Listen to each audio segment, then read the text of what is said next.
రేపు జనాల దగ్గరికి వెళ్ళి మేము రామ మందిరం కట్టినాము, సో మమ్మల్ని ఓట్లు వేయండి అని చెప్పేసి అదే విధంగా వెళ్తారా? రామ మందిరం అంశమే కావచ్చు, అది ప్రజలు కోరుకున్న అంశం, అది మా ప్రచారాస్త్రం కాదు. అయినా చెప్పుకోవద్దు, ఎందుకు చెప్పుకోదండి?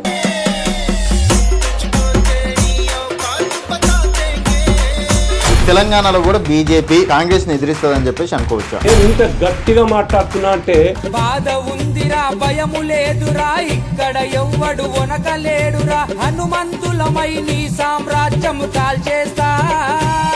మోడీ పరిపాలన రామ మందిర్ వచ్చినందుకు మమ్మల్ని గెలిపిస్తారని చెప్పేసి అంటున్నారు. అంటే మత రాజకీయమే భారతీయ జనతా పార్టీ ఏకైక లక్ష్యం అనుకోవచ్చు. రామ మందిరం అనేది మత రాజ్యం కానే కాదు, ప్రపంచవ్యాప్తంగా కోట్లాది ప్రజల యొక్క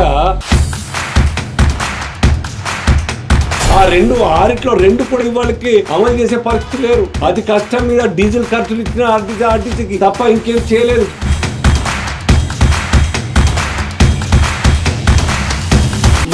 ప్రతి ప్రెస్ మీట్ లో నాకు ఈటెలతో శత్రుత్వం లేదని బండి సంజయ్ గారు అంటారు, నాకు బండితో శత్రుత్వం లేదని ఈటెల గారు అంటారు. పార్టీ పెరిగిన తర్వాత భారతీయ జనతా పార్టీ ఇంకా సిద్ధాంతాల మీద ఉందా అంటే నేను మాత్రం నమ్మా. లేకుండా ఈ దేశాన్ని ఈ రకంగా పాలిస్తున్నామా?